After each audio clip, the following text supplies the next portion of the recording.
Substitute Derek Bell is on at the moment, as Keegan pushes that one wide for Saunders. Shannon, Haradi, that's in there by Jeff Clark. There's the equaliser.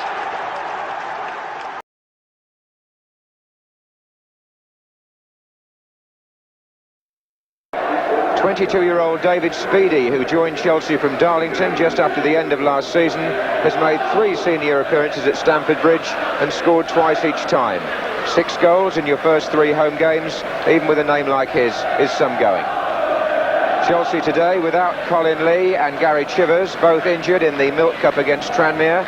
So at number 2, Gary Locke plays his first senior match of the season, and Colin Pates returns at number 4. Pop Robson is substitute, and after the fuss in the Potteries about Mark Chamberlain, Chelsea have their own natural winger in 20-year-old Paul Cannaville, who was signed last season from Southern League Hillingdon Borough.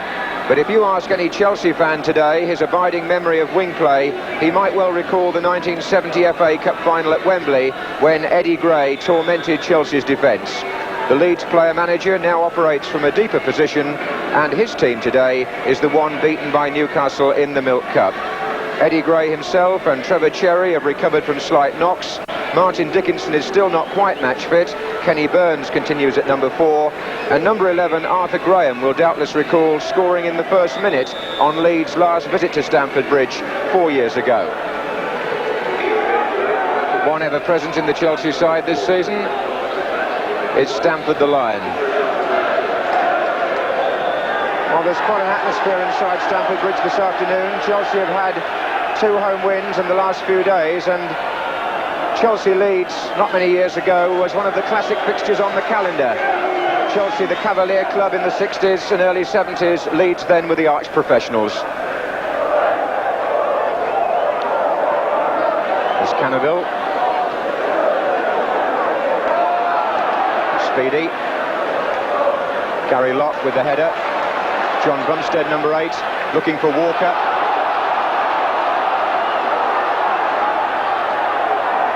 Linesman's flagging. Foul by Kenny Burns on Walker. Chance for Mickey Droy to make his way forward. Always a threat on the Chelsea set plays. Number 5.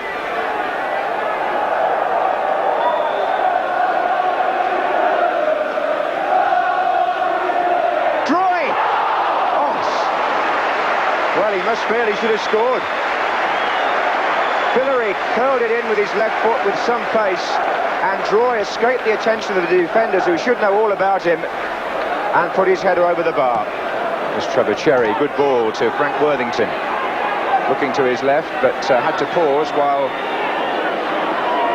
Leeds supported from midfield. That was Frank Gray across to his brother.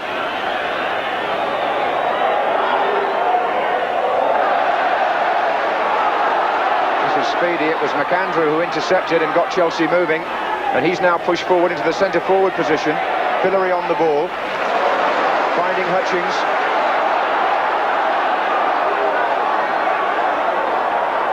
Fillery. Walker on the far side, there'll be a volley, turned away by Lukic. Brilliant falling volley by Clive Walker. Chipped in by Fillery, and Walker, well, if you'd seen a South American do that, you'd have thought, what a tremendous piece of skill. And it was indeed. Good save too. Cannaville.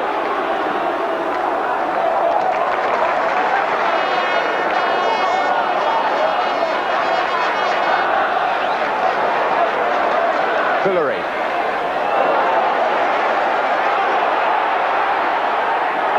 And Chelsea in full flight early on here.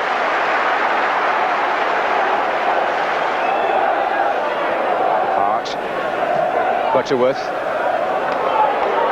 Walker. Good ball. Cannaville. On his own for the moment. Speedy coming up to his right. Walker behind him. Bumstead pulling to the right now. Tony McAndrew, number 6. Tucked in for Speedy. Here comes Fillery on the left. Possessing a tremendously powerful shot in that foot, Mike Fillery, as he showed us in that sparkling FA Cup tie here last season against Spurs when he scored the opening goal.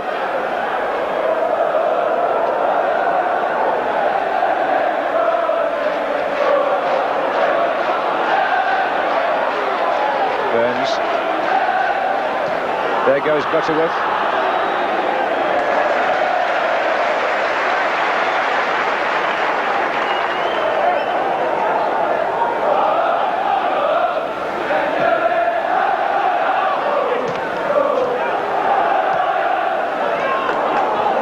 Walker, looking full of confidence today.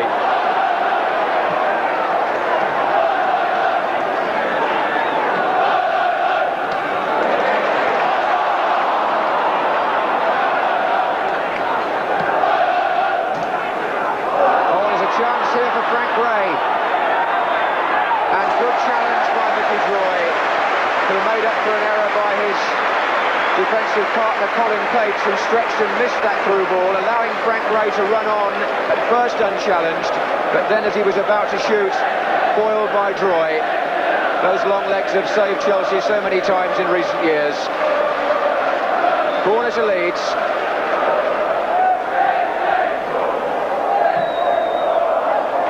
And Hart is there, and so is Worthington.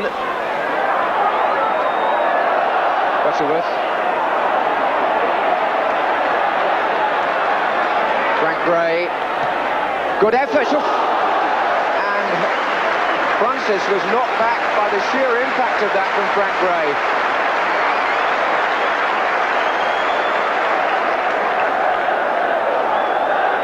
Worthington hooks it back in, away by Droy. Return by Hart, that's awkward, and Chelsea now are rocking, as Leeds were in the first few minutes. Hurd. Frank Gray, who's twice gone close now.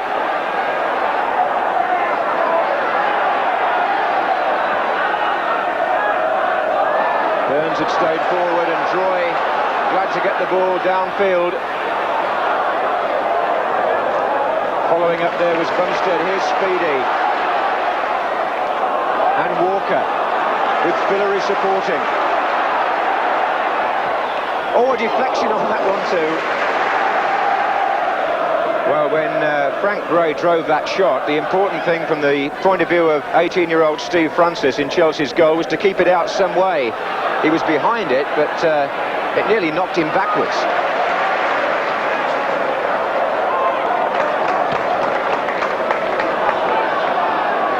Eddie Gray's header out. Frank Gray pestered by Bumstead. Still finds Lukic.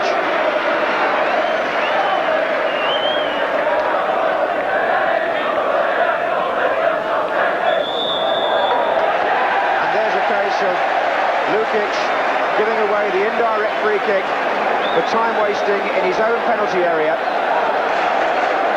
He was dwelling with the ball there. Eddie Gray disputes the decision with the referee, who awards Chelsea an indirect free kick. Leeds certainly need the wall.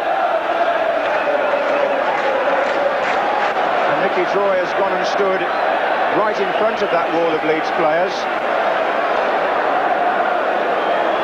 Walker discussing it with Fillery. And here is Fillery, and the wall does its job.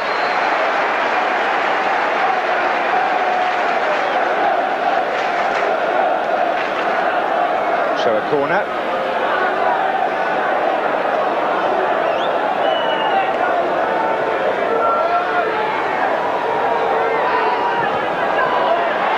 And here's Cates, and a deflection off Kenny Burns as he came out gives Chelsea another corner.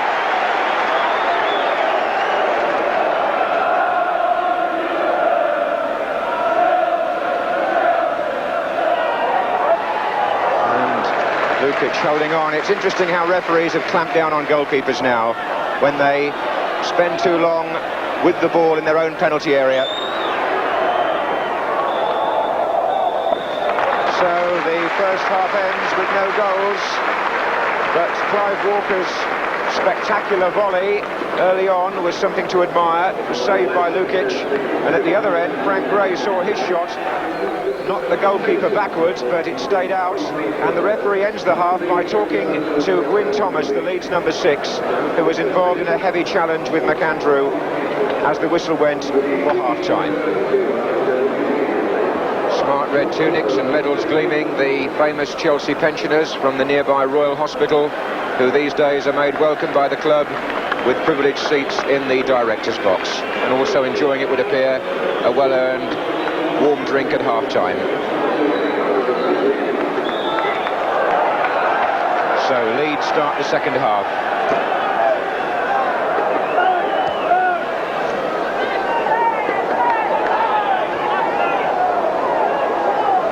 One's mind goes back not just to that 1970 FA Cup final between these two clubs, but around that time there was a league match played here which Leeds won in some style by 5 goals to 2.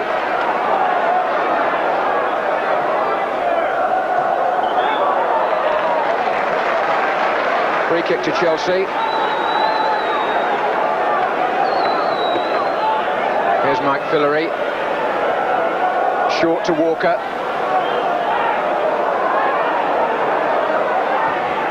It was deflected, it came almost to Bumstead, then to Cannaville, and here's Droy. Oh, Lukic did it every inch there to pluck that one out, because Droy's cross looked as though it might be dropping over the goalkeeper for the waiting Speedy, but Lukic stretched and just made it. And Hurd with Fillery chasing back.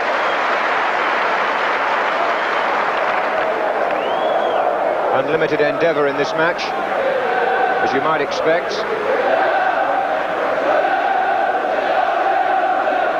Worthington. Still Frank Worthington. Butterworth. Set up for Hurd.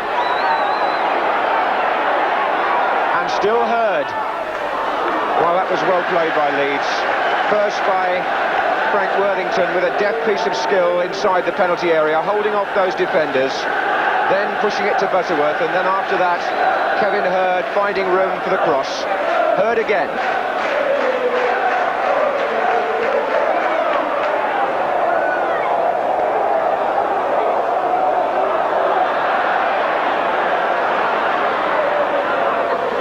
Worthington far post this time, away by Pates. Cherry! No doubt Chelsea will be looking to Pop Robson to inject a little bit of life into the last few minutes. They're going to take off Clive Walker. The header was by Burns, and then by Droy.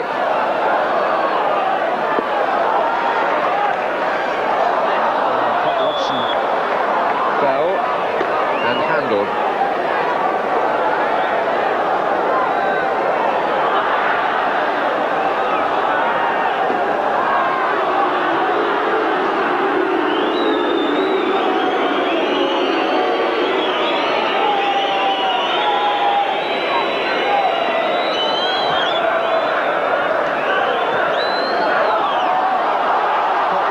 This could be one of Chelsea's last chances. Time is running out.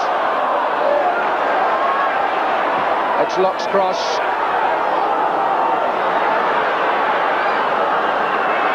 Graham.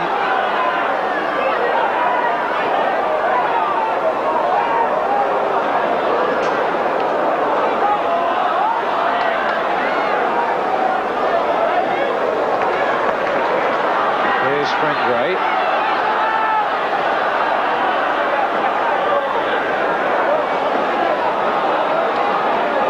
That's rather like the Leeds of old, the little piece of time wasting down by the corner flag, but better not speak too soon, because they would still have time to get the ball perhaps into the danger area.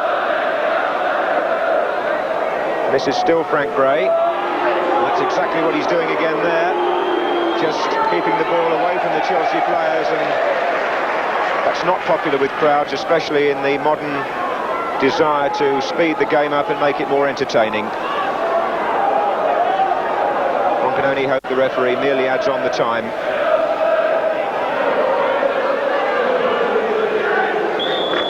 But he hasn't added on very much. And Leeds take a point from Stamford Bridge, which at the end of the season, as the two old pros congratulate each other, Eddie Gray and Pop Robson, might prove to have been an interesting result. We shall see, but certainly the second half not as good as the first here. The crowd did their best to lift the afternoon, and both teams did enough to suggest that they will remain in the top of the table, the top half of the table anyway, as the Chelsea pensioners look down on a match which in the end lacked a true moment of inspiration.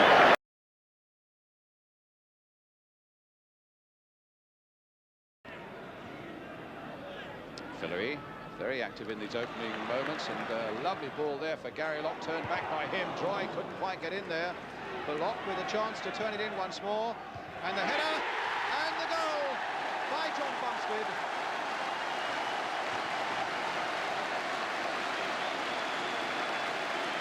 And Chelsea go into an early lead. The cross coming in from Gary Locke. Bumstead, the marking was all over the place.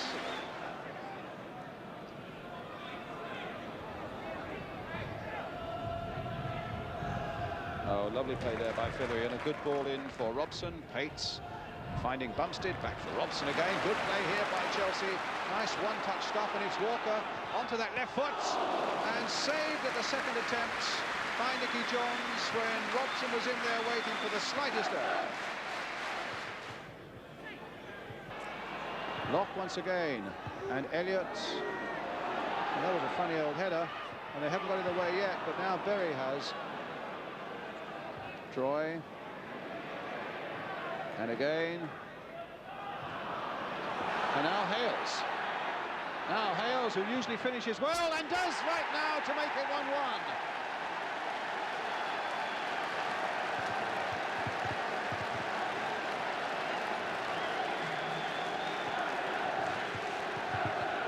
A good break from the back. Hales quickly in pursuit, kept his head well in point of fact. Didn't try to break the net with it, but placed it wide of Francis and made it 1-1. Chelsea in their programme notes talk about it being a mediocre season for them so far, and they will look for a win here today to improve that situation. Good work here now as Walker gets in the shot, but it's charged down. Pates will have a tremendous shot.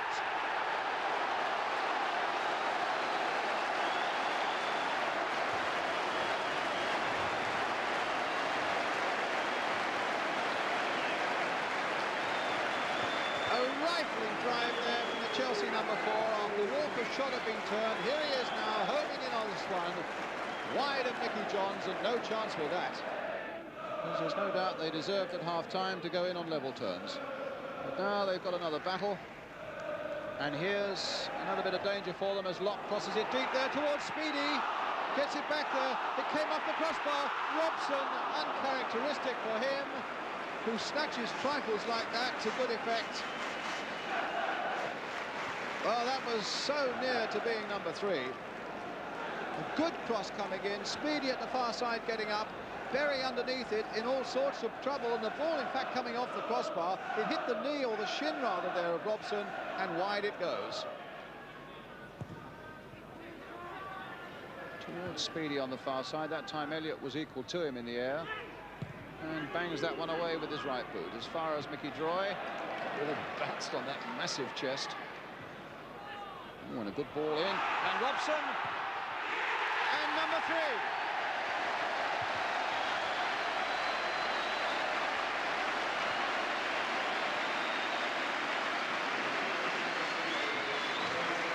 Well, then it came from Mickey Droy. Fillory didn't get a touch to it, and it fell so invitingly there for Brian Robson.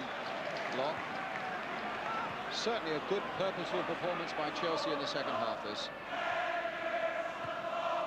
ball played for Pates, who really got it going so early in this half with that thundering goal.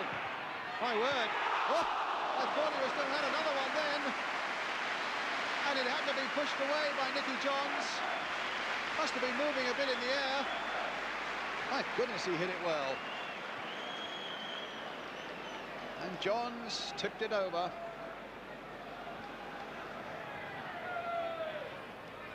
Hutchins. And drive, banging it against the crossbar.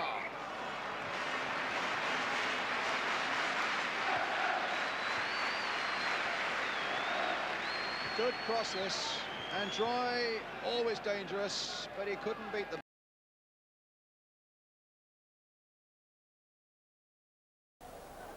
Queen's Park Rangers opened the scoring when Terry Fenwick laid on the chance for Tony Seeley. For a while, it looked as though Rangers might gain revenge for the defeat they suffered here the same time last year, until David Speedy's head helped to create an opportunity for Walker.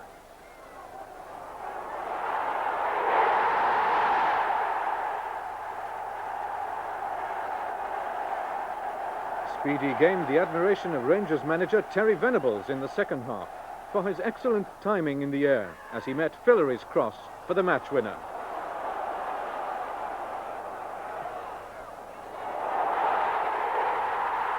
It sent the second division leaders to their second... In Division 2, this morning's leaders, Queen's Park Rangers, welcomed neighbours Chelsea and their biggest crowd of the season, nearly 24,000 to Loftus Road. And the game, well, it proved to be a thriller. Consistent early pressure earned QPR in the hoop shirts the free kick from which Tony Seeley headed them into the lead.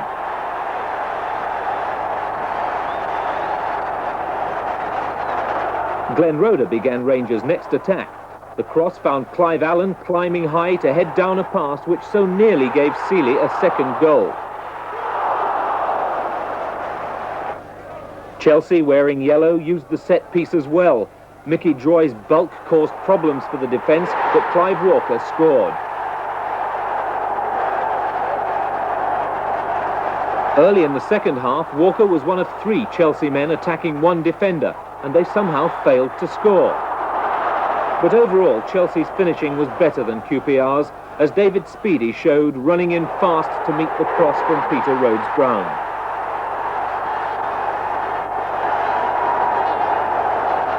That's how the score remained, and Chelsea have in effect knocked QPR off the top of Division 2.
Sharply with the partisan feeling inside Craven Cottage, where there is a segregated all-ticket crowd. Those Chelsea supporters are at the Putney end, knowing their club still need points to avoid relegation to the third division for the first time ever. But for the Fulham fans at the Hammersmith end, it looks like a return to the first division for the first time since 1968. Malcolm McDonald joined the club as a player that year, and today as manager announces an unchanged team. He sets all his players' personal scoring targets. Number 11, Ray Lewington, an old Chelsea player incidentally, reached his back in October. But number 9, Dean Coney, and number 10, Ray Houghton, are both looking for their first league goal since October. For Chelsea, Bob Isles replaces Steve Francis in goal. Joey Jones and Mickey Droy return after suspension and injury respectively. And Mike Fillery is also back, although he's available for transfer, and he above all may have missed the influence of Tony McAndrew, who's been out for 5 months. So these two old West London rivals facing each other in a match vital to both teams. Chelsea in blue, Fulham in the white shirts.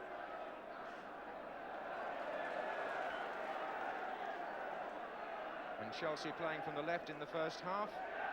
Here's Colin Pates with the header. Robert Wilson for Fulham. He scored 2 last week against Grimsby. And the Chelsea back four this afternoon has got 2 giants in the middle. Colin Lee is playing alongside Mickey Droy. The pitch showing just how sticky it's bound to get.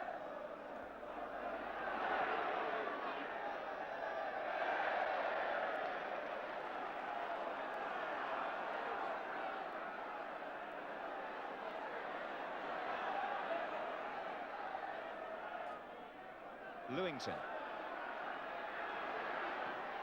Well played. And Joey Jones rescued Chelsea and Bob Isles. A very good cross from a tight angle by Ray Lewington.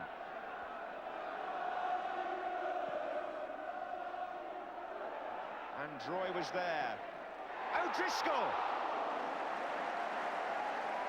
A fine effort by Sean O'Driscoll, taken first time, as Fulham mount the first sustained attacking of the match.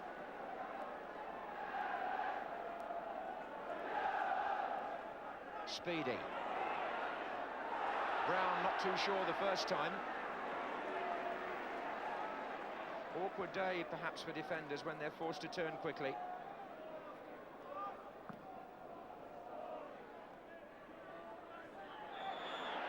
Coney is penalised for fouling Lee.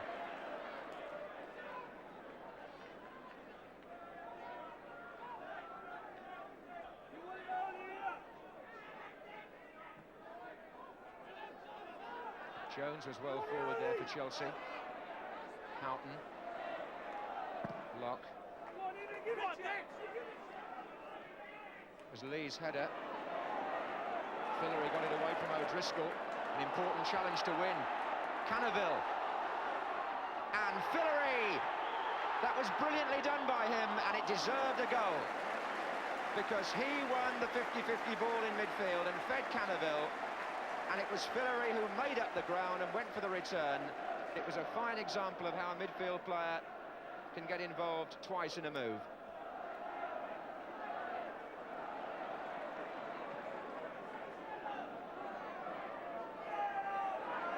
Bumstead.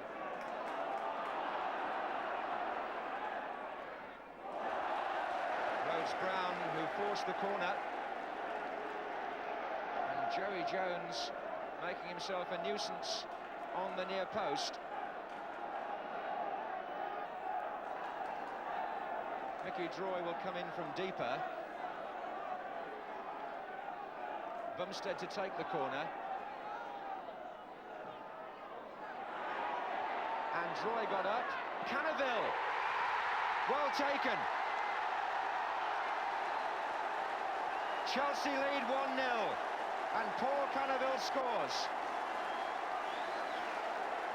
The corner swung across by Bumstead. Droy and Lee jumping together. The ball fell for Cannaville, a good volley into the far side of the net. And Cannaville, who scored his first league goals in the 4-2 win over Carlisle 3 weeks ago, puts Chelsea in front at the home of their local rivals.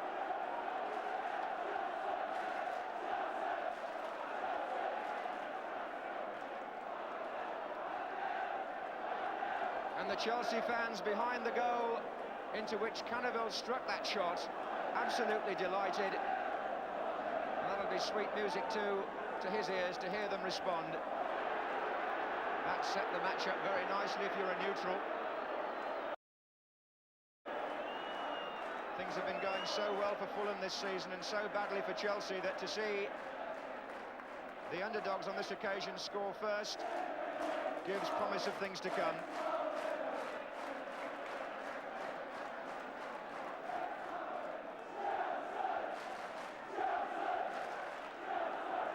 Hopkins forward, got his shot in, and a corner. The deflection took the ball out. So Chelsea took the lead from a corner. Fulham will be looking to equalise in similar fashion. 3 of the back 4 are up there. So is Davis. It was away from him by the goalkeeper O'Driscoll to Lewington. And the heavy men are still forward. O'Driscoll. And Houghton, who miskicked. It's still not away. Gale.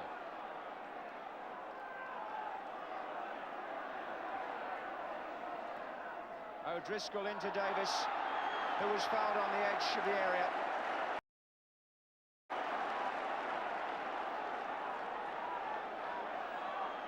Colin Lee spoken to by the referee for protesting about the decision.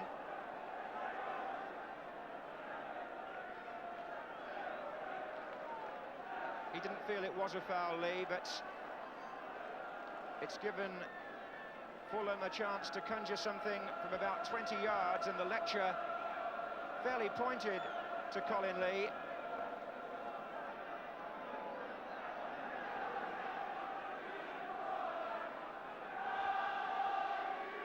Locke curled it.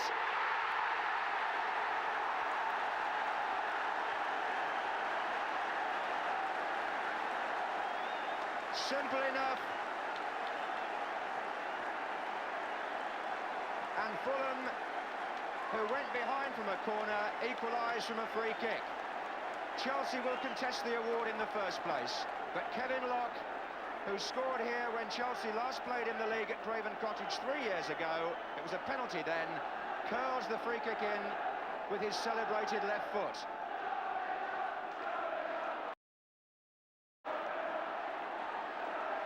So it's 1-1, and what a start to this local derby.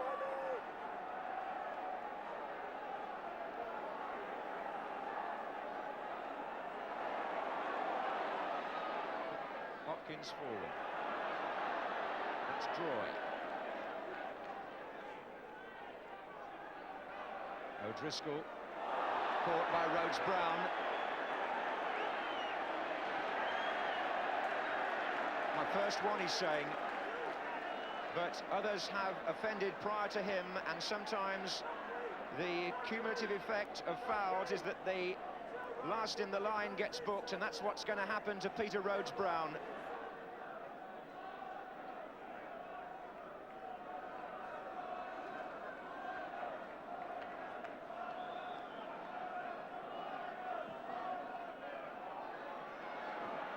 Droy. Wilson. Cannaville. Fillery.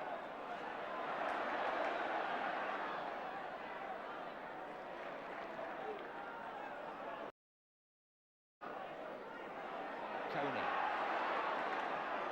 He was looking for Houghton on this side. And that's Speedy with Cannaville to his right. 2 against 2. Cannaville. And Roger Brown stepped across him. That's obstruction. An indirect free kick inside the area.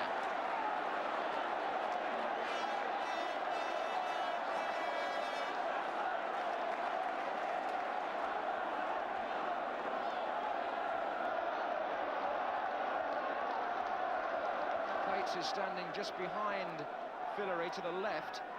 He might fancy a crack with his left foot. Pates, and the wall does its job.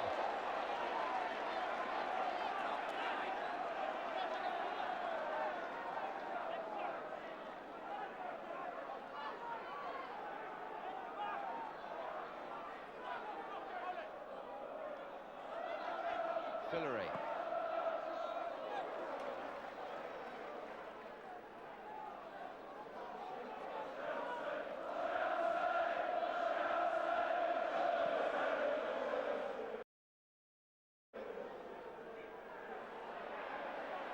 Turned back by Lee.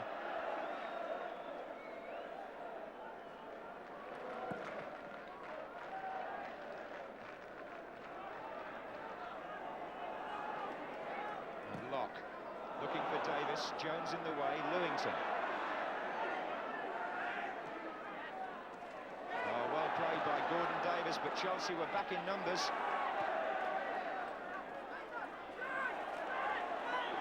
Foul by Brown and Speedy. The pitch is playing a big part in the way players are getting penalised, simply because the man in possession would normally have moved the ball on a better top, but it's sticking a bit, the ball, and therefore the feet are there longer than they would normally be. Lee to take the free kick. Droy is up for this. It came off Brown. Cannaville, Speedy! What a good save by Jerry Payton.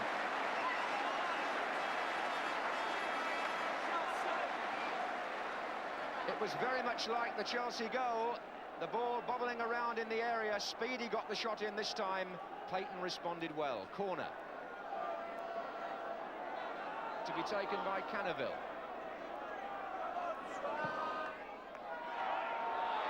And Mickey Droy off the top of the crossbar. Mickey Droy back today in the Chelsea side after missing 8 matches since his injury in the FA Cup tie at Derby. It's his testimonial year, and he's an influence that Chelsea badly need in their present position.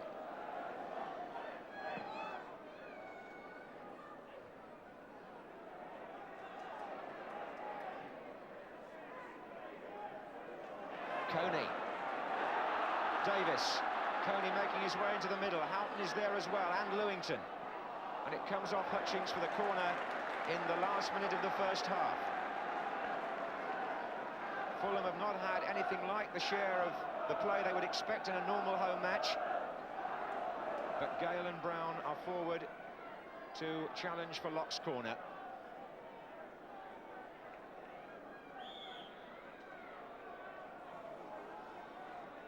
Flicked off Fillery. O'Driscoll is coming in.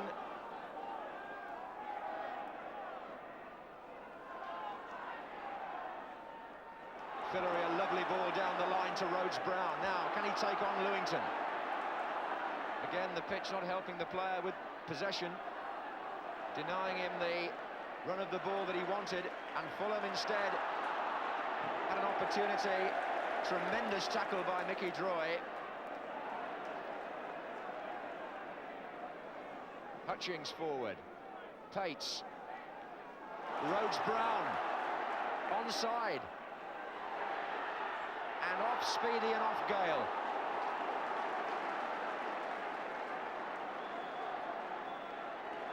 And if you like your football laced with blood and thunder, that was a cracking first half. So typical of a rumbustious local derby. Chelsea took the lead. Fulham equalised, both from set plays. But the spirit of the half embodied by Mike Fillery, who was involved in all Chelsea's good work. John Neal must have been pleased with the way his Chelsea side performed in the first half. You've got to know your West London football to understand quite what's at stake here. So much pride involved down the years, depending which end of the Fulham road your loyalties lie. Chelsea, winners of a European trophy in 1971. But 12 years later, having a thin time of it, and Fulham, it would seem, about to go back where their supporters feel they belong. But in the first half, Chelsea had more of the game. Lewington forward. Houghton.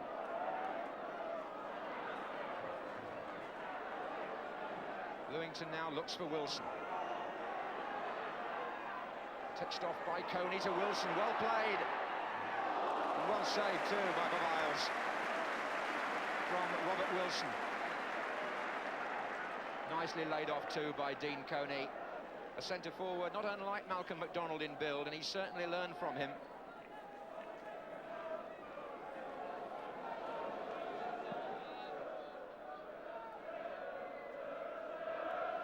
Brown forward, Coney contesting it, and Lee staying firm, having a good match at the back with Droy. Here's Hutchings.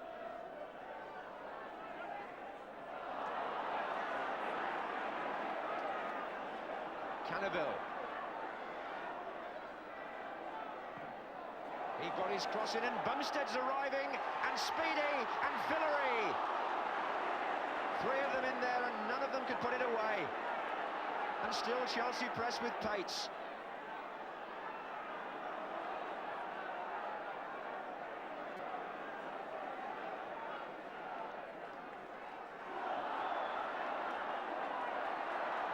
Davis pulled up.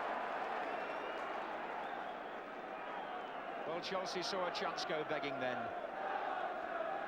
But now they have the free kick. Lee takes. And Droy.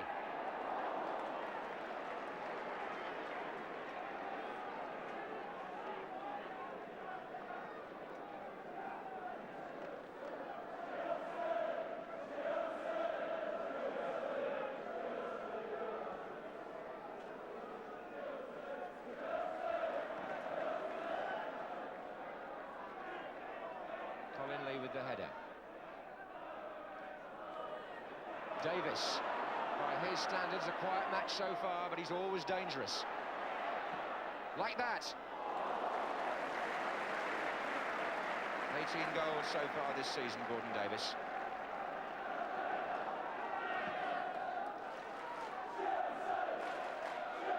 Cannaville. Oh, he took them on beautifully there. Cannaville's shot, side netting. But when this lad gets the ball on his left foot, he shows what a developing player he is. It took him a while to adjust, obviously, when he came into league football from Hillingdon. But there have been glimpses of skill today and confidence which augur well for his future and Chelsea's.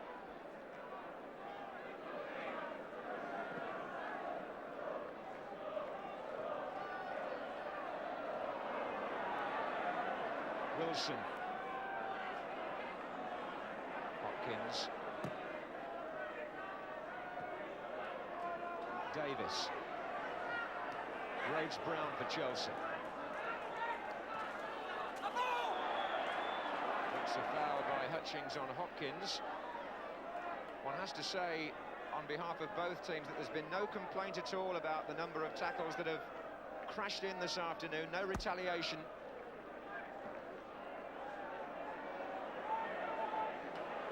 And Houghton couldn't control it first time. Again, the pitch the winner. Davis. Speedy. And Lewington. And Fillery. Chelsea can come wide with Rhodes-Brown. And Cannaville is onside, and well played by Jerry Payton. A telling ball by Peter Rhodes-Brown. Droy relishes that sort of challenge. Wilson. And Houghton onto Locke. It'll go again to Houghton. Davis.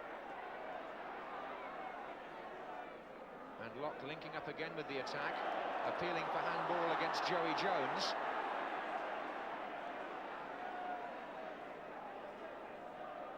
Here's Gale.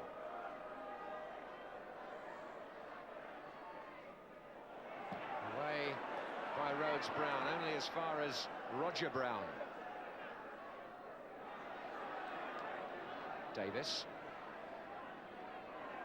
And Houghton shot, and well gathered by Bob Isles on this sort of surface, particularly in that muddy 6-yard area. Anything's possible if it gets a bad bounce. Clung on well there.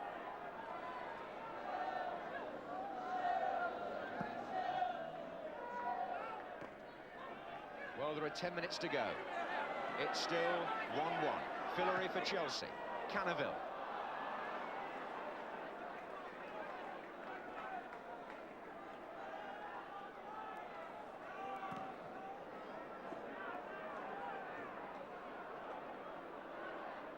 Jones getting the ball off Davis and putting Speedy away.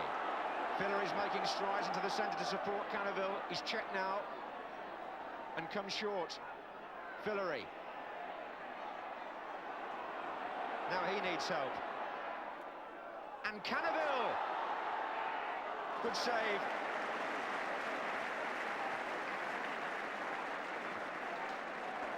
Well, when you see Fillory play like this, you feel he should be in the First Division. And pride is preserved in West London because the match ends in a draw. Fulham may prefer to look back on this in the end as a point gained rather than 2 dropped. There are bound to be difficult games when you're near to promotion. And Paul Cannaville's goal put Chelsea in front. Fulham's equaliser came from Kevin Locke. And the message from the match, as I'm sure John Neal, the Chelsea manager on the left of our picture, might reflect, is that in holding Malcolm McDonald's team here, his club have proved that in spite of all the tribulations Chelsea have been through, they're a long way from being dead and buried yet. They battled really well, had an appetite for the match in the occasion, and it was a good spectacle, played in a fine spirit, and it ended in a... Past John O'Neill, and this is Dixon's 12th goal in 10 games for Chelsea. Bobby Smith's misdirected header almost gave Dixon another, and it took goalkeeper Mark Wallington and the outside of the post to stop him. Leicester's own lack of confidence did catch them out right on half-time. Kevin McDonald's dreadful back pass, Paul Cannaville making it 2-0. So another successful evening.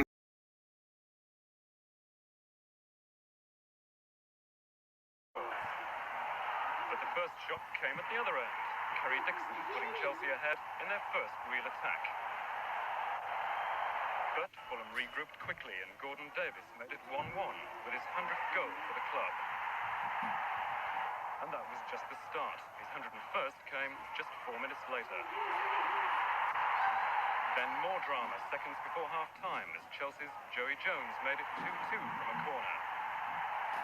It was all breathtaking stuff. Sort of attacking play which makes managers suicidal. But any cautious half-time lectures were quickly ignored. Chelsea came out and went ahead again. Pat Nevin keeping his head while the Fulham defence fell apart. They stayed apart long enough for Chelsea's 4th, Colin Lee slipping the ball under a despairing dive. Fulham should have been dead, but pride kept them going long enough for Davis to head his 3rd at the far post. But as Fulham attacked, even more holes appeared at the back.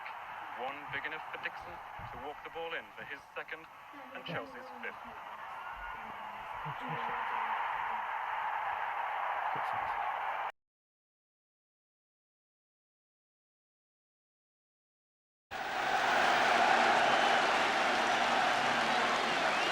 The atmosphere here, a reminder of Chelsea's more fashionable days, for a match which brings together the 2 leading goal scorers in the 2nd Division.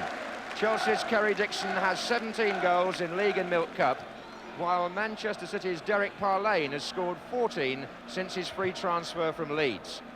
The Chelsea side is unchanged, with John Bumstead past fit. He's one of 7 ever presents in Chelsea's 17 league matches, of which they've lost only 1. But City have had to reshuffle because of the injury to Ray Ranson, the departure of Tommy Caton, and the suspensions of Nicky Reed and Graham Baker. They welcome back Asa Hartford after 3 months ankle trouble and give 21-year-old Gordon Dalziel his debut on the wing after his transfer this week from Glasgow Rangers. Jim Borrett from Suffolk saying good afternoon to Stamford the Lion, as well as the two captains. Strong Scottish influence in the match today, both on the field and off. There's Billy McNeill, the manager of Manchester City. Not so many years ago, these two clubs won the FA Cup, followed by the European Cup Winners' Cup. Now they're fighting to get out of the second division. But they've got a great tradition. And it's City in the white, playing from the left, and their goalkeeper is Alex Williams.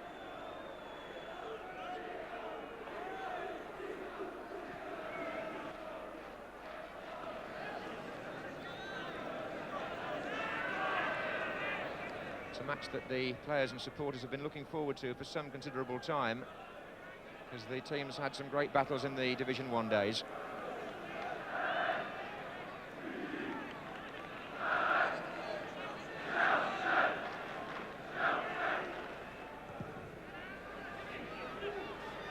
Kerry Dixon is up, runs on to Rhodes-Brown. Here's Spackman, Joey Jones coming through from left back on our near side. I never saw him, and instead it's McNabb breaking, and Jones has got to get back to stop DL, who got his cross in, and it was cleared by Pates. Billy McNeill tells me that DL is a natural wide man. Here's Lomax, and here is DL in fact, and he turned but didn't get any power, otherwise he might well have scored on his debut. And the kick by Nijveski finds out Walsh and puts Dixon in possession. And this is Kerry Dixon, and Speedy! It came at him so quickly, he appeared to miss a great chance. Kerry Dixon, such an opportunist, no wonder he scores goals. He turned inside, Walsh helped by the goalkeeper's kick, got his shot in, Williams blocked it, and it came so fast at Speedy, it hit him and went behind.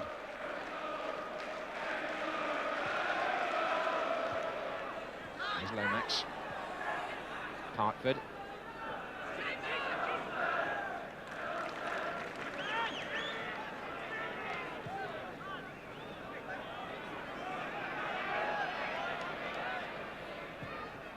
It's a good ball by Hollins, and Dixon almost in. A good bit of play by May.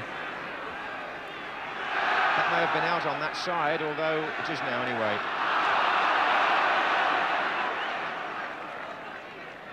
I think Mike Walsh has got a knock there, which he's been carrying for a minute or two, and may need attention.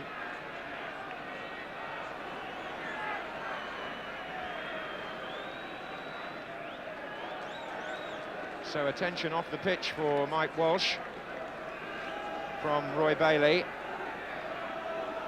And City momentarily are down to 10 men.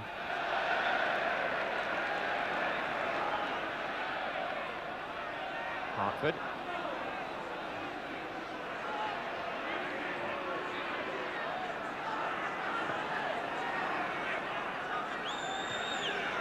And here's Lomax. Now it's DL. And May. Well, with 20 minutes gone, it looks like reorganisation here for Manchester City.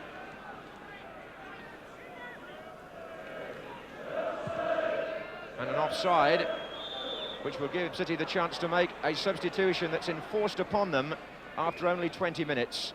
Mike Walsh, who recently joined them from Fort Lauderdale, has had to go off, and he's been replaced by Steve Kinsey, who is a forward. So Andy May, who's versatile, may move to centre-back, and Paul Power, for the time being, at left-back. Here's John Hollins. And Dixon's flick, and Speedy's on the run. Took it early, and it fizzed wide. Dixon, the provider this time, with the flick on. And Speedy accelerating, took it very early, and not far away. 5 in the last 8 games, David Speedy.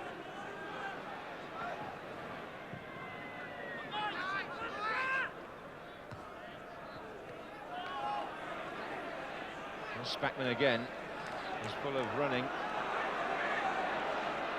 He's got support from Speedy. And he's got it back from him. And the ricochet almost put Speedy in. As it is, here's Jones. DL. McNabb.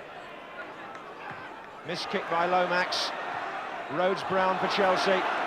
Spackman is well forward, cut out by Kevin Bond. And a lovely little touch by DL on the line. That had Scottish football written all over it. And here's another Scot, Asa Hartford.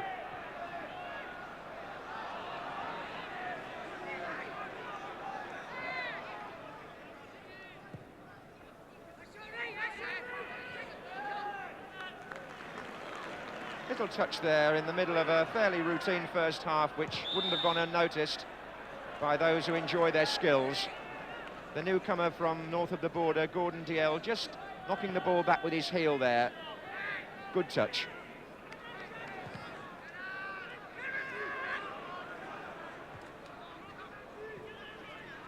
Spackman. Dixon is chasing this. Oh, what a good effort! You don't need to ask why Kerry Dixon has scored 17 goals in his first season in this division. Spackman put the ball through, but that shot was instant, and it takes a confident striker to hit them as early and as powerfully as that.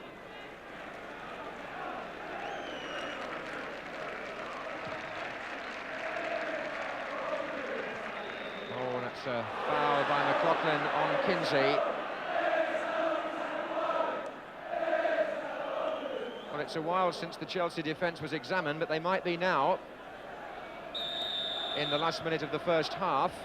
And Tolmie tried one. Oh, I say, that's some goal. That is some goal by Jim Tolmie. The free kick was curled with pace by Tolmie. Nijveski couldn't get there, and Chelsea, after having nearly all the play, find themselves a goal behind.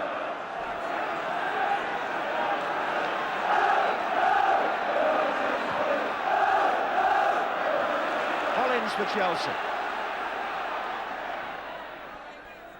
Speedy is up, Dixon is turning. Just past the post. And how close can Dixon be? The build-up was good again from Chelsea. Speedy and Dixon are quite a combination. He turned well enough, but the shot wide of the post. And even if it looked very close, let's give some credit to Williams, who must have got his angles right.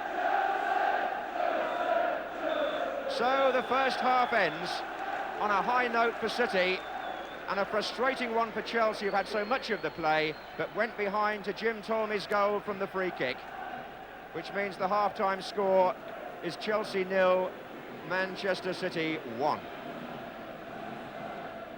The Chelsea pensioners in their smart red tunics always made very welcome here at Stamford Bridge. Well, Chelsea have made a habit of coming from behind in recent matches. They've got to do so again here if they're going to prevent City from going ahead of them in the table, because 2 points separated the clubs at the start of play. Chelsea also defending an unbeaten home record in the league. There's Rhodes-Brown. And a run of 12 unbeaten games, Chelsea, but needing to force the pace here, as well as a corner at the start of the second half.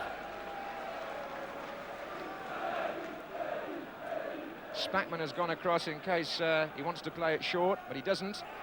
Joey Jones is up with Kevin Bond. He's still up there. So is Joe McLaughlin.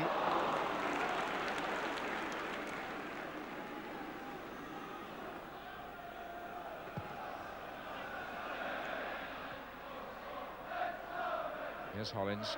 Oh, he's having one or two difficult moments just at the moment. This is Kinsey, who's the cause of a few of them.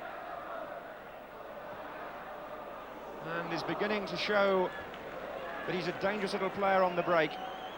20-year-old Steve Kinsey, who came on to replace Walsh in the first half, causing a reshuffle in the City side. But at the moment, they're holding a 1-0 lead.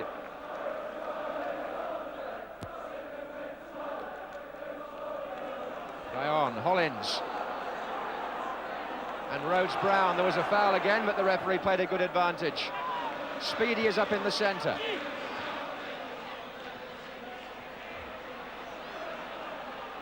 Nevin. turning in one way, then the other, but he still hasn't got by him. And he looks for Speedy. And Bond is in the way. But Joey Jones, Dixon, should have scored. But it came in quickly, and it had to be an instant touch. City actually had lost their way a bit there in defence, and Joey Jones driving it in low. Kerry Dixon got the touch, wrong side of the post. Relief for Kevin Bond.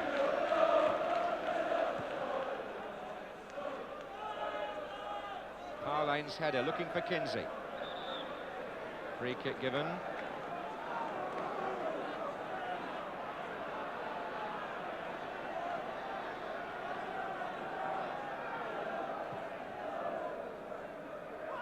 On by Dixon.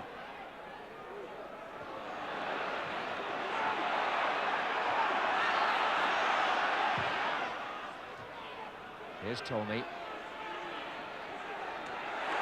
Well, he fouled Johnny Bumstead there after he'd been beaten by him.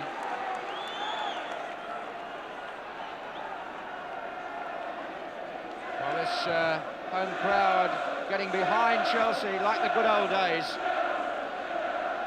And a cluster of players waiting to come in from the far side.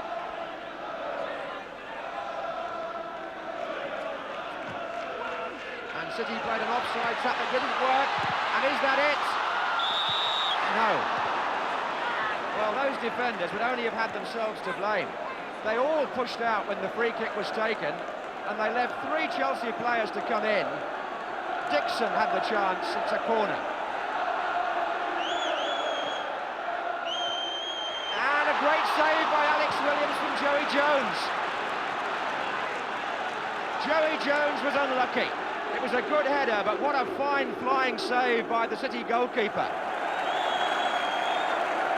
Chelsea make the substitution, not surprising. Peter Rhodes-Brown has gone off, and Colin Lee replaces him. This was a predictable move by John Neal, who nearly played Lee from the start.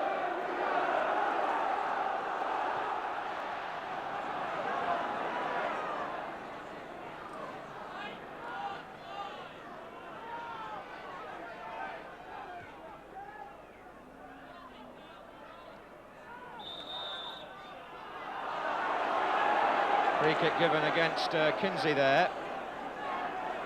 And Chelsea still very much in, they believe, with a chance here. They're piling players forward with 5 minutes to go. Joe McLaughlin's up there, tussling.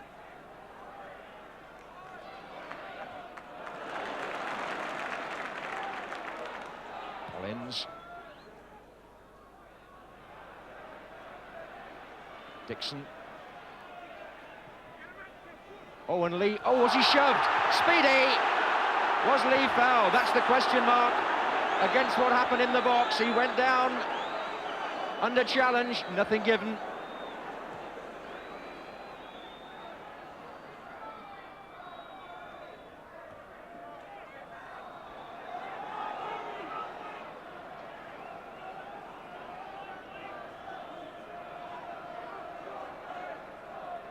Power to Hartford.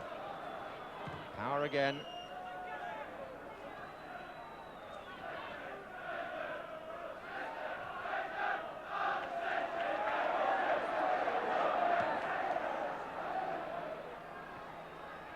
Dixon to Nevin.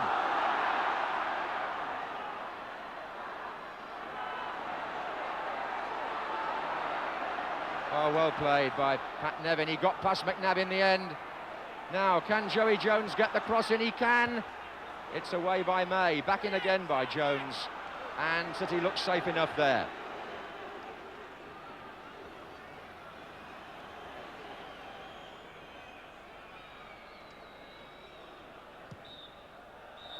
So, Manchester City have ended Chelsea's unbeaten run. Billy McNeil's team showing great character, having to reshuffle early on. The goal by Jim Tolmie put City above Chelsea in the second division table, and they are the first side to win here in that league against Chelsea this season. Alex Williams' goalkeeping quite superb.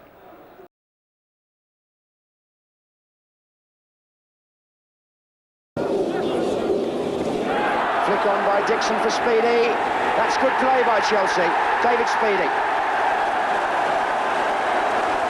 Chelsea must be looking for something here. It's Nevin. And here's Kerry Dixon with a great chance. And somehow he's made it.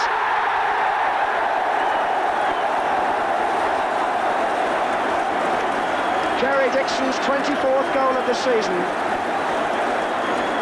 Persistence the key. It's Mickey Thomas turning it into Nevin. Penalty. Foden on Nevin. And Clive Thomas couldn't have been better placed. He was standing there, right in front of the incident. Here's McAndrew, who gets it right first time, and it's 3-0 to Chelsea.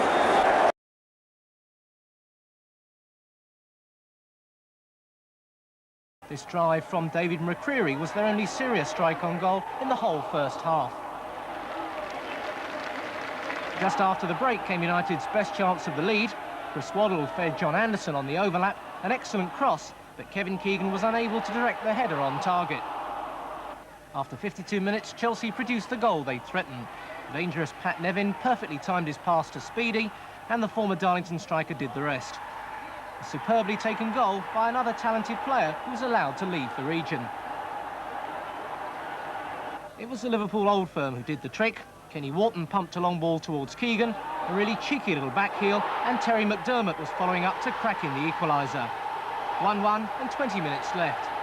Newcastle dominated the final stages with this run from John Truex setting up the best scoring chance. Beardsley rolled a deliberate pass to Waddle, but for once Newcastle's man in form blasted the ball wide. Last-minute frustration for Waddle, and Newcastle can't afford to drop many more home points. The crowd at St James's for the match, more than 36,000 people, and Ian Pronovich was one of them. Chelsea, 4-0 victors over Newcastle at Stamford Bridge in November, made the early running, but Kerry Dixon should have done better with that chance. The Geordie skipper, Kevin Keegan, had been finding the going hard, but just after the interval, he had the near-perfect finish to Anderson's cross. That fiery spell from Newcastle soon came to an end, and Nevin sent Speedy away for a stylish goal in the 52nd minute. That goal signalled the Geordies' best spell, and Keegan was at last having some success. Terry McDermott finishing off to the delight of most of the 37,000 crowd, and Newcastle could have won it. Chris Waddle cost them 2 points, and perhaps more by the end of the season with that late miss.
Manchester City first out, and when Chelsea reach the field, which they have done now, they will be sporting a new player, number 12, Paul Cannaville, who, as you heard from Tony Gubba, has come on in place of Joey Jones, which will obviously require some reshuffling by Chelsea. And their player coach John Hollings was telling me before the game that should there be a recurrence of Jones's hamstring injury, then they had a couple of options. Mickey Thomas could go to left back, or more likely John Bumstead, and that indeed seems to be what's happening, with Bumstead going to that side of the field.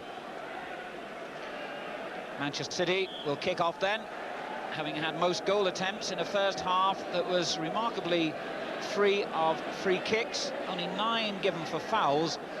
A further tribute to referee Saunders, who, as Jimmy and Bobby mentioned at half-time, certainly showed a willingness to keep the game moving.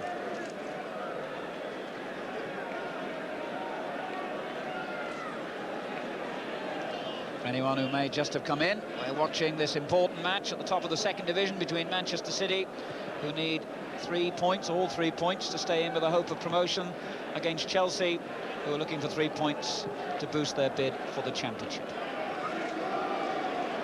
Chelsea are in the shirts with the light hoops, defending the goal to our left. Baker. Well, it's a good first-time effort by Baker, which took a deflection. At least he has claimed it has, and I must say I've got some sympathy with the City players. Then Paul Power went across and questioned the linesman. It seemed to deflect, but a goal kick has been given.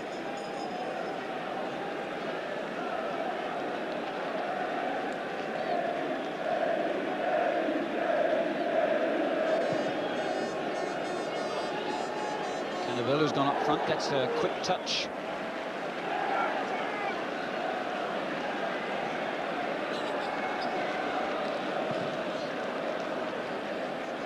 Speedy has dropped back into midfield to fill the hole left by Bumstead, going to left back, and here's Power, offside. Told me it was offside as Power lifted it forward, and would seem to disagree.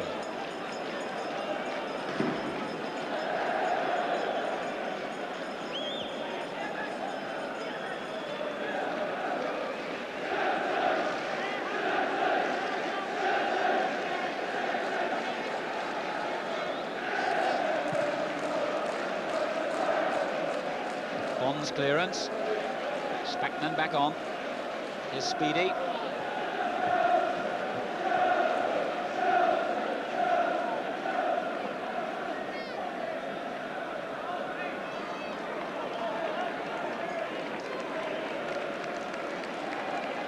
Cannaville. Speedy.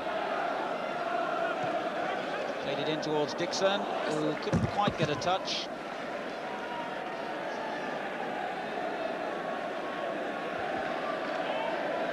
Certainly a formidable front three that Chelsea have, which Alex Williams has to face in this second half. Speedy having moved back into midfield, leaving Dixon up front with Cannaville. And of course Nevin on the right. Here's Ransom. Smith in a good position. He couldn't keep it in.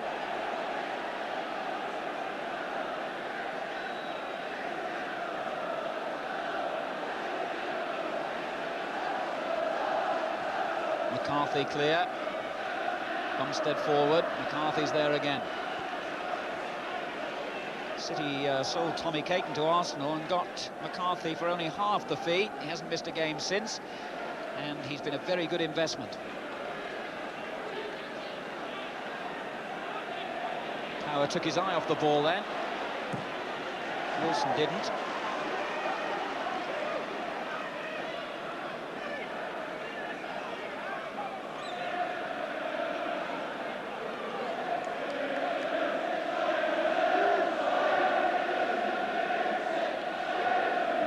Lee climbing.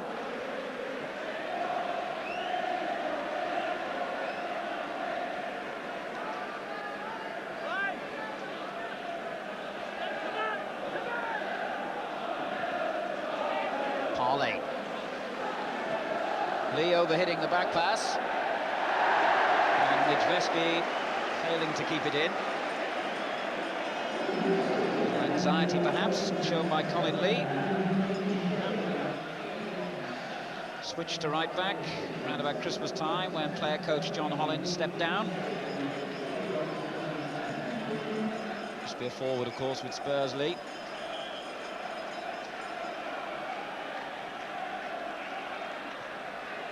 And the corner played to the wrong part of the penalty area as far as City were concerned. Here's Cannaville.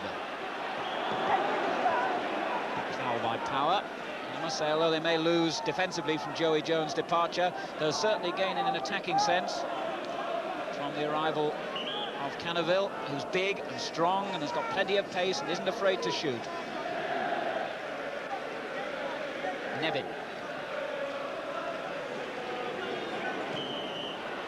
Free kick given.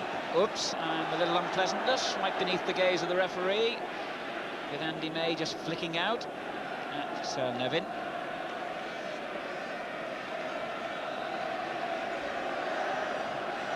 Absolutely right, that, just as it used to be in the old days. Little talking to and on with the game. I think everyone's been impressed by Mr. Saunders tonight.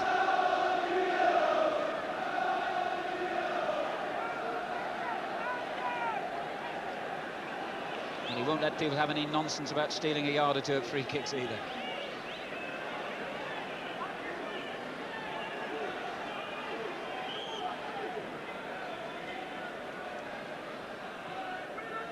Lee's little lob. Nevin got the header. Bond clear.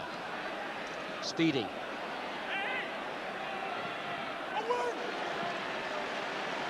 Wilson's been impressive tonight.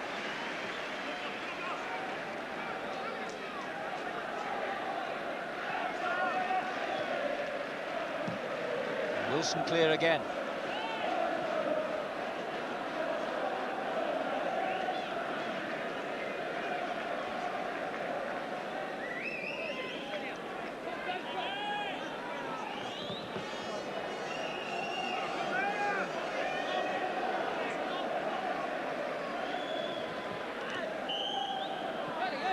Foul was by Dixon on Bond. Now McCarthy for Manchester City. Baker dropping deep. Feeding Ranson. Tolmie with him. Tried to find May, but Thomas intercepted. Here's Nevin. Bumstead forward to Dixon. Oh, a lovely first-time ball. Cannaville is in the centre here. Nevin could go alone, though. Still got it. Thomas. McCarthy. Baker finally hooks it clear. Smith. Well, the Scots certainly know how to play with the football, don't they? We've seen Nevin and now Smith displaying fine skills. And here's another Scot, Tolmie. Ranson's on his outside. And just deflected behind by Bumstead for the corner. But the second half coming to life with two fine moments of skill. It was a great ball by Dixon, which set Nevin clear. And then at the other end, Smith forging an opening for Manchester City.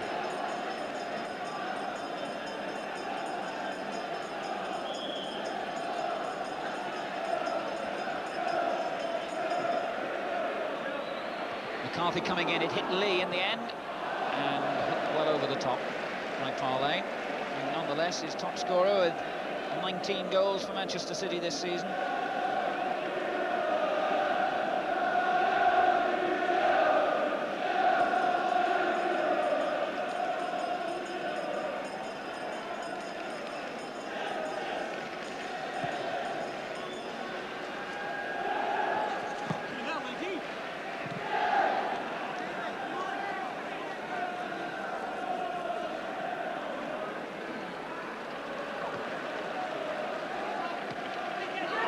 Really know where it was, Smith. Lee did. Nevin forward.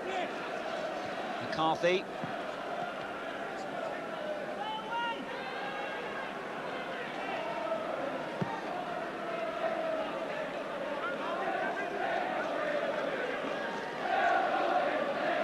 Intelligent throw. Tates moving into the space. McCarthy intercepted though. Here's Pates once more, but May robbing him. Tolmie. 50-50 ball that was, but McCarthy got a foot in first. But again, the hustling of the Chelsea players, not just the midfield players, but also the forwards, constantly chase the defender in possession. Pates clearance. Cannaville.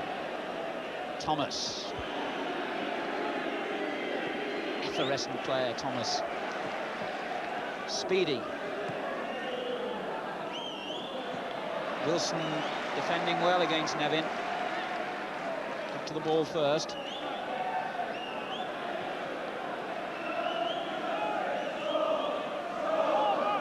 Here's Dixon. He did well to make a cross. Cannaville and McCarthy. And calm defending by Mick McCarthy. Dixon doing well in a tight space to set up the opening. Here's Thomas. Speedy. Well, saw the opening and obviously worth a shot, but the direction was somewhat astray.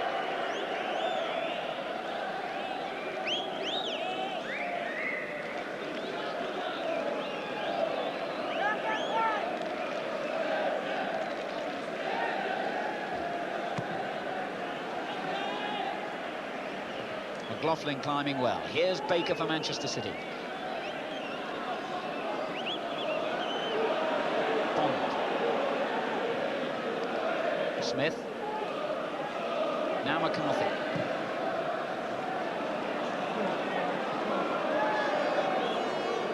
Lee just allowing the ball to go over the line, knowing that it was to be a Chelsea throw.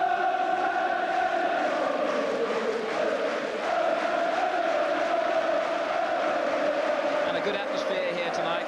The City fans still believing their team can make it into the first division. Newcastle and Grimsby, their chief opponents, with Chelsea and Sheffield Wednesday already promoted, of course. But a win tonight is the minimum that City must achieve. Here's Baker. Cannaville made it hard for Ranson. Thomas equally making it hard for May, who brought him down. Chelsea's free kick.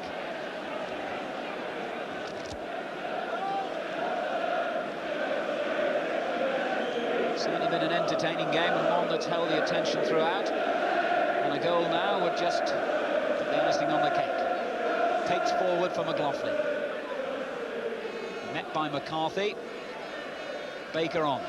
And here he is again. Parlane, foul by Pates.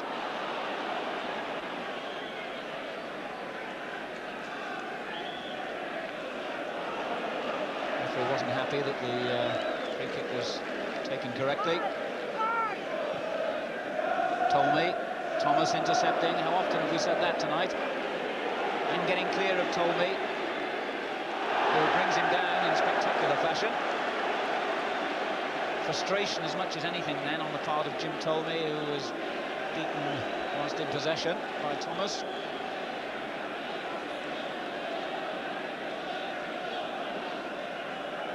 And Chelsea have a lot of men forward for the free kick.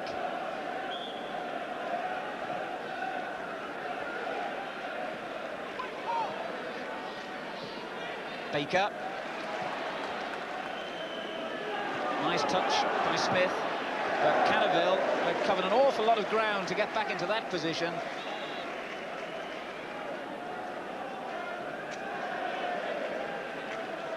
Just signed a new 3-year contract with Chelsea.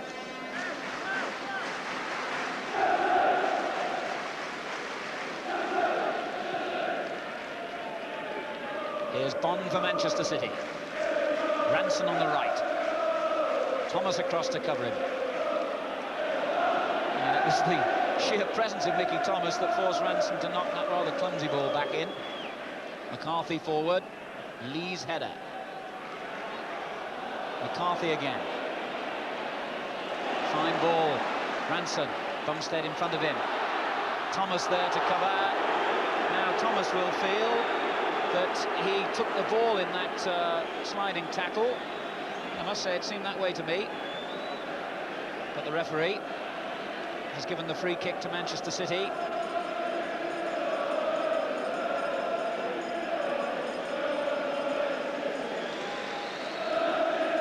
Smith chips it in, and it came off Parlane for a goal kick.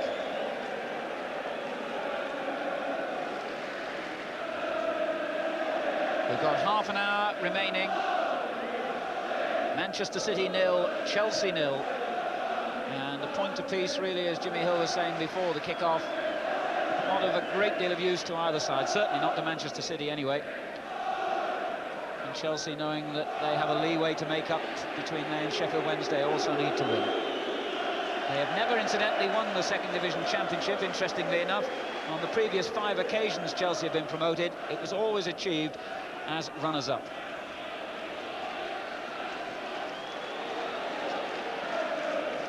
Here's Baker. May. And still May. And still, well, he almost did a Nevin then, shall we say, wearing the same number. And as Bumstead took it away from him, showing the same kind of skills. He's had a good season, Andy May. The only outfield player in this City team who's appeared in every game this season.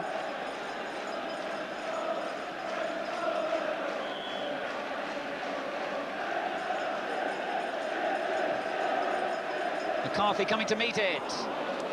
And again, he didn't really get the power he would have wished for. Just scored the 1 goal since coming from Barnsley in December.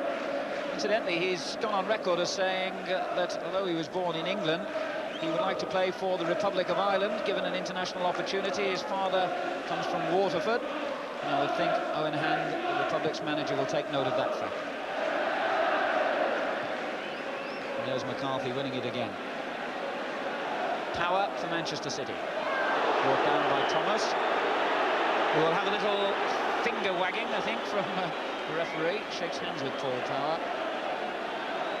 Not likely to endear himself to the City fans.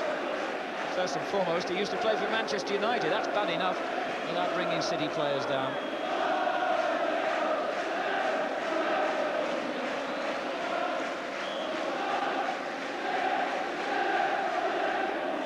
Wilson. Lee clear. McCarthy under pressure from Dixon right behind him. And how well he did. Well, the fans certainly enjoying their particular match. Trying to outshout each other. A fair contingent from Chelsea here too. Smith's little flick. Lee collects with ease.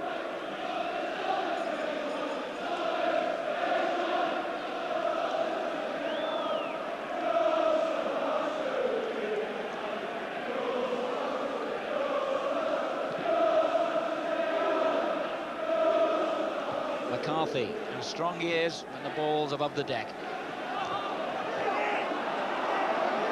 It's a Manchester City throw, although Chelsea claimed otherwise. McCarthy.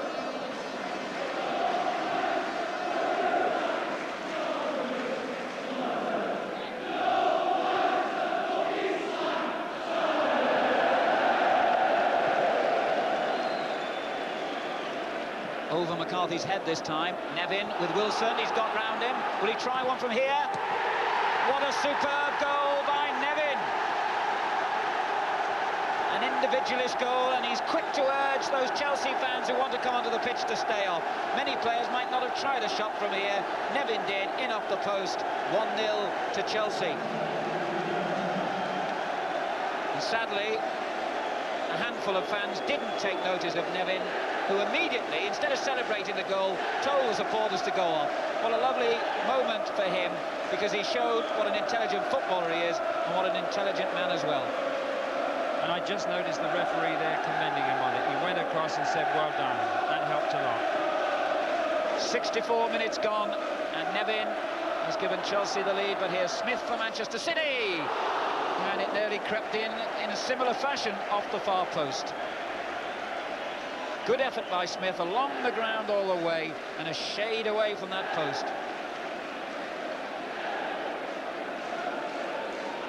It's Nevin's 12th goal of the season. He's got about a year to go on his contract. He came down from Scotland and has made an immediate impact on the second division, and will, I'm sure, make a similar impact on the first. What I like about him particularly, not only can he dribble, what I like about that particularly, not only can he dribble, Alan, but he also can release the ball at the right moment. He's a complete footballer. He can pass too, as well as score. Indeed he can, as Dixon clashes with McCarthy. Baker under a bit of pressure and reacted angrily as Spackman caught him accidentally, I think. Wilson.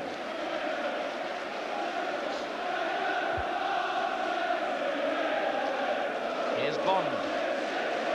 Tolmie, Thomas in again. Must be a nightmare to play against Mickey Thomas. You never have room to breathe. Here's Speedy. Chelsea leading 1-0. Lee. In it goes towards Cannaville, but Williams always favourite to get there first. But again, Thomas wins it back. Here's Nevin once more. Tons of excitement whenever he gets the ball. Manchester City will feel unlucky to have gone a goal down. They created a lot of openings prior to Nevin's goal. There's Parlane looking for another, but Tate's clear.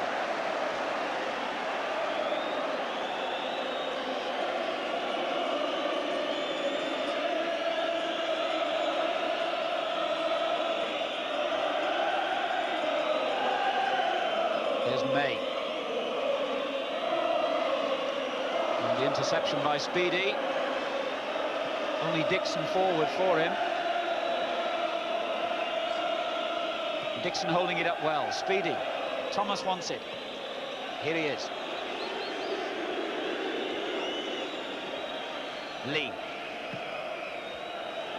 Ran out of room, really, to make a telling forward ball. Power, the City captain. Wilson. May.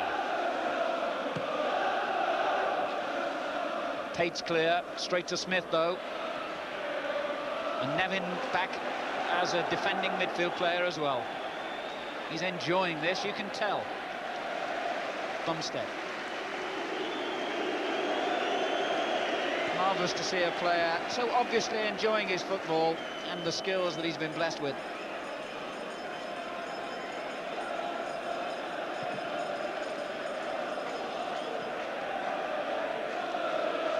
Ranson clear. Smith. Midway through the second half, it's Manchester City 0, Chelsea 1. And just to remind you once again, as Wilson turns away from Dixon, that City must win this game to have any hope of promotion. Tolman. Baker. McCarthy. In went Bumstead. They've grown in confidence since that goal, have Chelsea. That's a nice little flick, but Bumstead read it.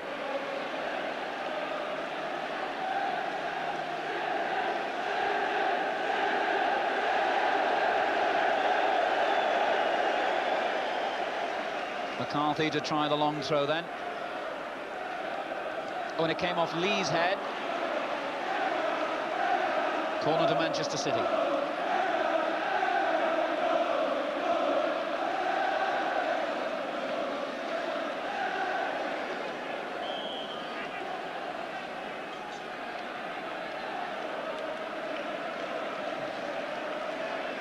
McCarthy coming in again, but Lee reached it. Baker straight under it and deflected away by Lee, I think it was, for another corner.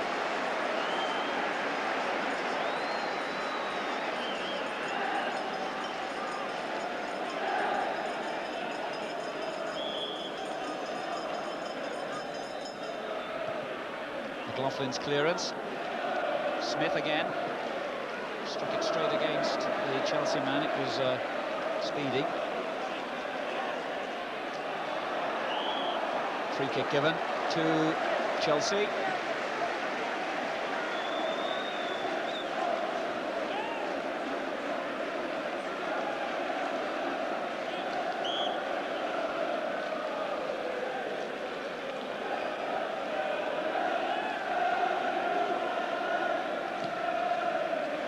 Dixon the target here.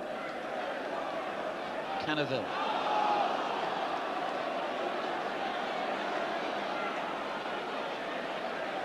Oh yes, Speedy. Dixon.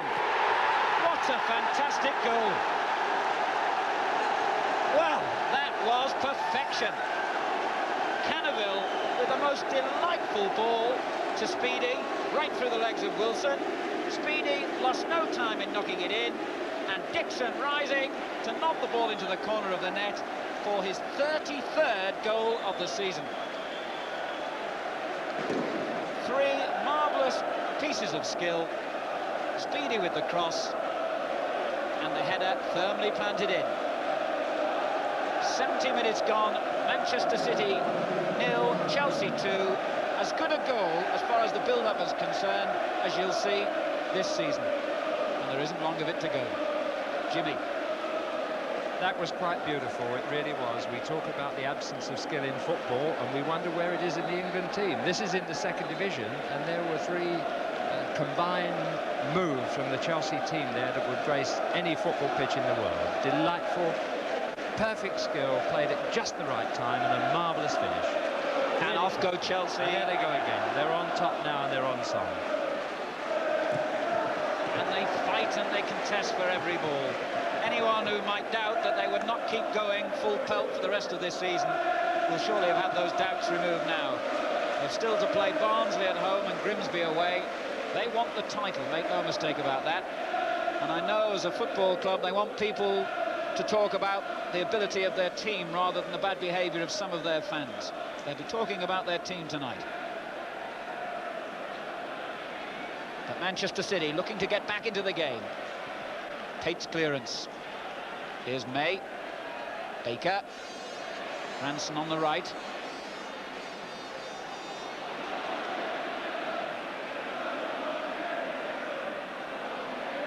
Wilson. Here's Bond. Calling players towards him. Here's Baker again. McLaughlin clear. Cannaville's got pace here.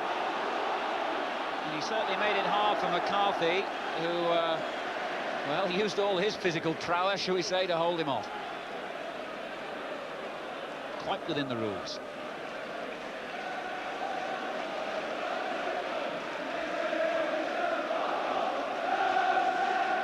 Oh, Lee. Well, at the second bite, he got it clear. Wilson.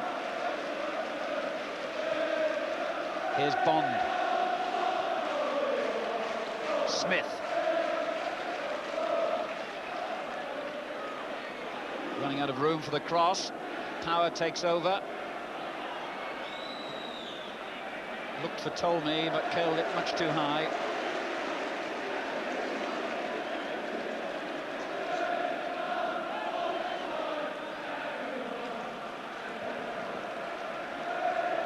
And Billy McNeil must surely accept now the promotion has gone.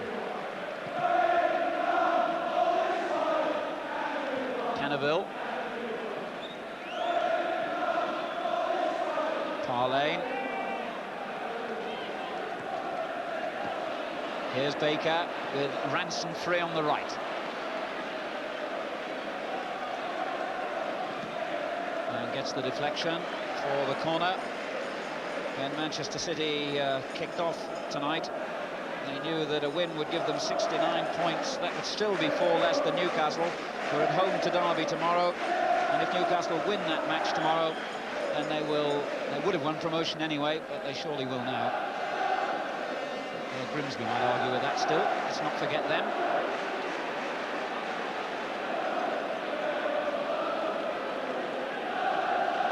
"16 minutes remaining for Manchester City to try and change the scoreline." Cleared by Dixon.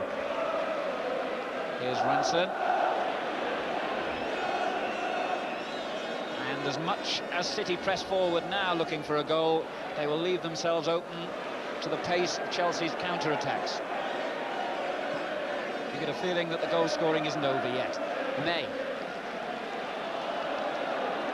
Curled just too far for power.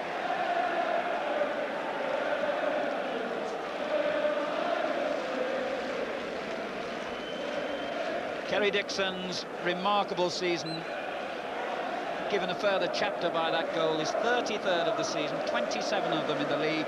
And remember, he's only just stepped up from 3rd to 2nd division football. I wonder what impact he'll make on the 1st. 15 minutes to go. Manchester City 0, Chelsea 2. Smith for City. Takes clear to Cannaville. Nice little header, Nevin. Wilson's followed him from one end of the field to the other. And for a young man, can be well pleased with what he's done tonight. He's still going and finding Parlane. Well, Bumstead covering equally well.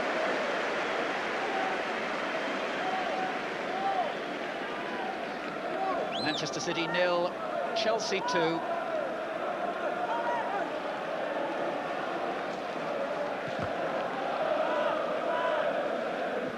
McCarthy beaten by Dixon, Cannaville onto it.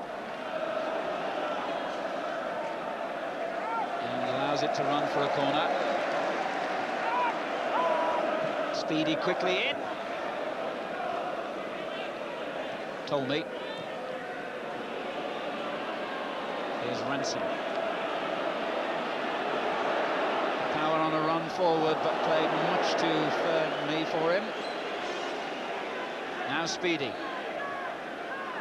Cannaville against Wilson. And May. Speedy. Dixon forward. Well, that was rather wild.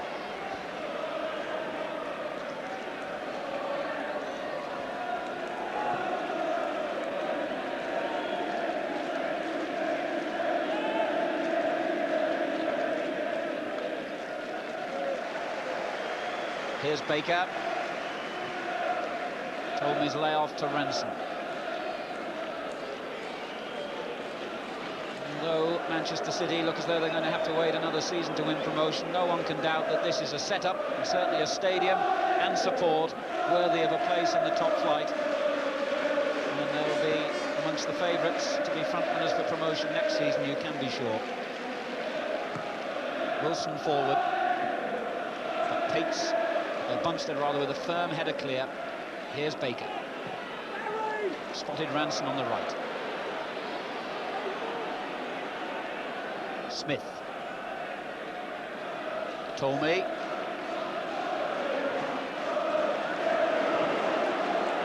Here's Cannaville. Oh, he just tried to dummy Kevin Bond, who was not about to be fooled so easily.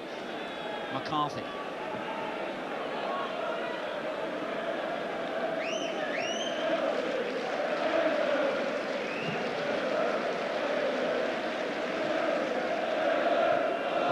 Slicing it straight to Dixon.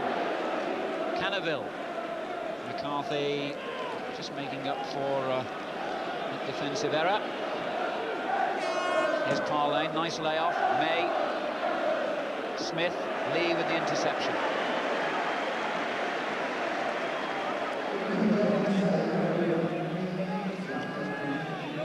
Lee again. Baker in. Here's Wilson.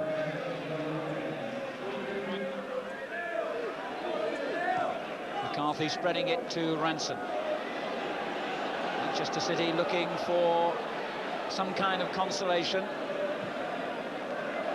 They lost at Derby last week and at home to Huddersfield in the match prior to that. And this third defeat would write off their promotion hopes if it comes to that. And would also give, incidentally, Chelsea their 15th game in a row without defeat. Tolmie rather unnecessarily bringing Thomas down.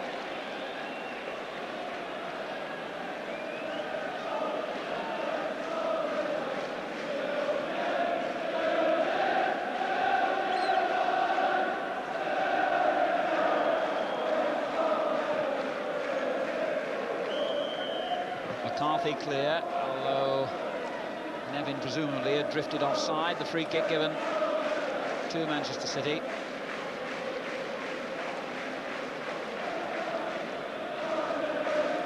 And the Chelsea fans in full song now.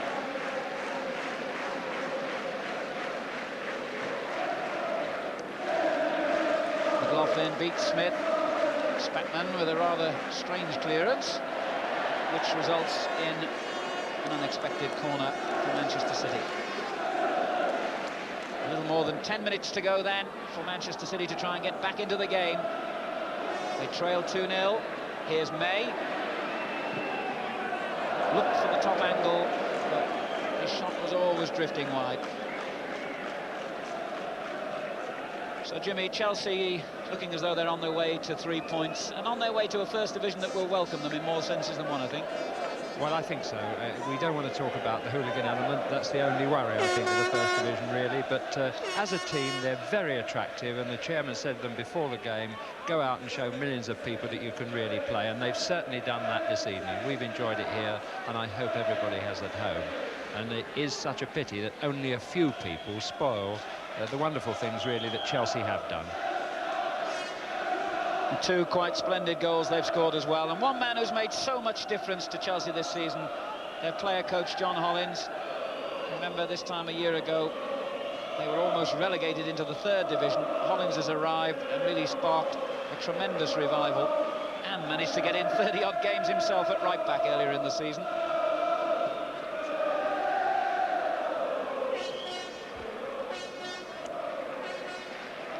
Free kick to Manchester City.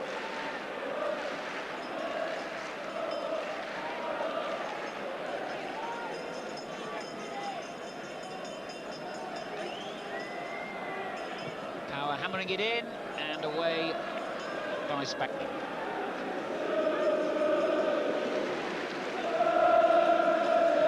Smith. Pates right behind him. And it came off Pates for another corner.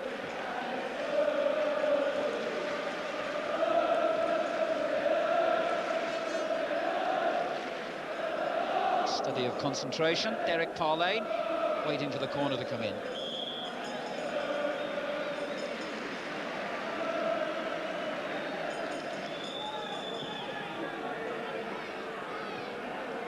Well, it was a fine effort by Bond, who climbed higher than anyone else, but as he headed the ball downwards, didn't get much power behind it, and Nijveski able to go down on the line and save with ease.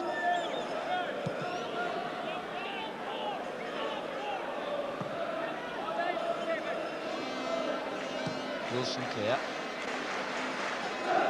Instead away, only as far as Smith. Thomas chasing him.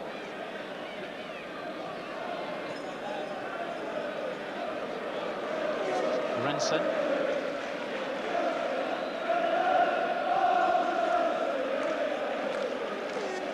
And once again, Chelsea had the covering player.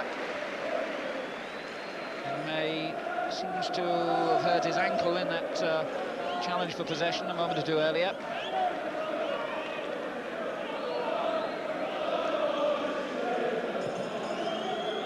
Seven minutes of the game to go then. Chelsea leading 2-0. McCarthy for Manchester City. This is Ranson.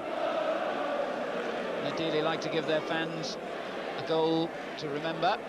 Tonight, Manchester City, even though it would surely now be too late to rescue the points. Here's Thomas. Wilson. Now they've got an extra man here, Chelsea. Cannaville. It's 3 against 3 at the moment because City are quickly getting power back. Dixon and Nevin in the middle for Cannaville. Well, that was such a poor shot, I'm afraid, that it's actually gone out for a throw-in. Scored 7 goals this season, though, Cannaville, and scored after coming on as a substitute last week against Leeds. And May, with a recurrence of that, seems to be an ankle problem. David Johnson is the Manchester City substitute if needed. They are the Chelsea fans, and let us say, because enough bad has been said about them in recent months, that they have been impeccably behaved tonight. just a dozen or so tried to come onto the pitch when Nevin scored his first goal, and they were waved away by the man himself. They'll certainly bring some big crowds, both home and away, to the First Division, will Chelsea. And I think they'll bring some entertaining football too. They are a good side to watch. Here's Thomas. Speedy. Lee. Speedy's continued his run. Oh yes, well, he was unlucky. He tried a little back heeler. May intercepted. Here's Power, the Manchester City skipper. They worked so hard as well, Chelsea, to win the ball back. Wilson. Linesman has flagged offside against Parlane.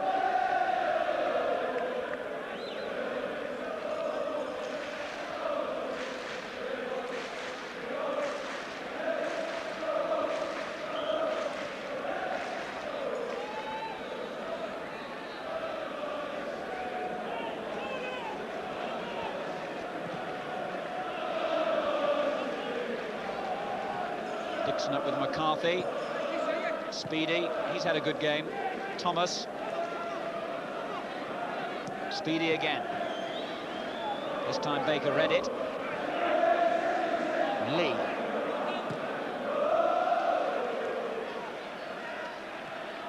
Speedy. Well, he got round Wilson, who just left a leg in the way, and caught the Chelsea man. Certainly intentional, although nothing vicious about it, but it just caught Speedy as Manchester City about to make their substitution. May still injured, and so for the moment is Speedy as well. About 4 minutes to go for David Johnson to make some impact on this game. May comes off. David Johnson, the former Ipswich, Liverpool and Everton player, comes on.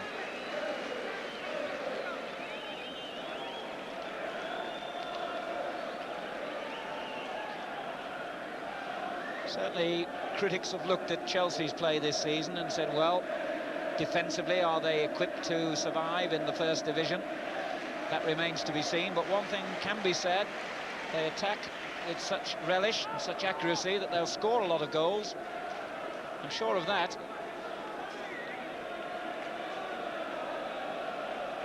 Three minutes remaining. They've scored 2 tonight that look about to collect 3 points for them in their bid to overhaul Sheffield Wednesday and become Second Division champions. Here's Speedy. And it was calm, but Chelsea fighting hard again to win it back. And Nevin kept that in. The whole play stopped for a moment, thinking the ball had gone out. And Johnson's first moment of contact is to be brought down and cause a moment of unpleasantness with Lee. It must have been frustrating, I suppose, sitting on the bench for 80-odd minutes. And as soon as you come on, somebody whacks you from behind.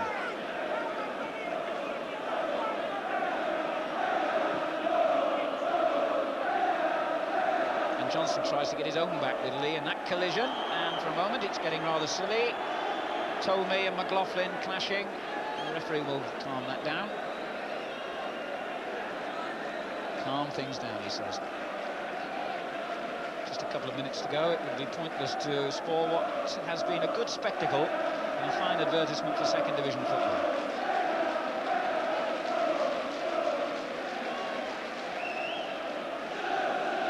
Nevin looking for space.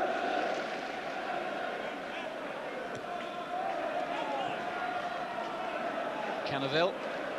McCarthy beats into it, and here's Ranson. Still time for City to give their fans something to cheer. Johnson, always eager. Pates is with him. Johnson again, with Ranson. In towards Baker. Smith going for it, and a goal kick. It came off Baker.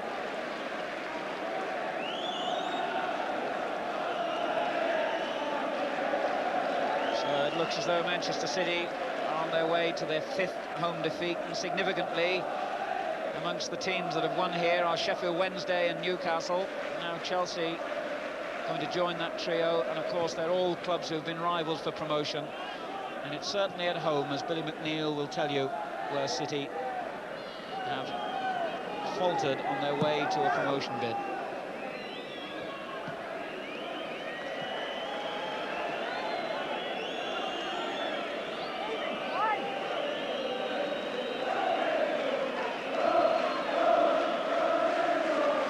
Screaming with the ball, but Power chooses to go down the line, which was the wrong decision. But here's Wilson. Now McCarthy, Baker. Good movement by Manchester City, but they've had to go back again to the halfway line. And that's the end of a match that will have been seen as the perfect endorsement of Manchester City's right to be up near the promotion candidates, but even more significantly, Chelsea's right to go into the First Division.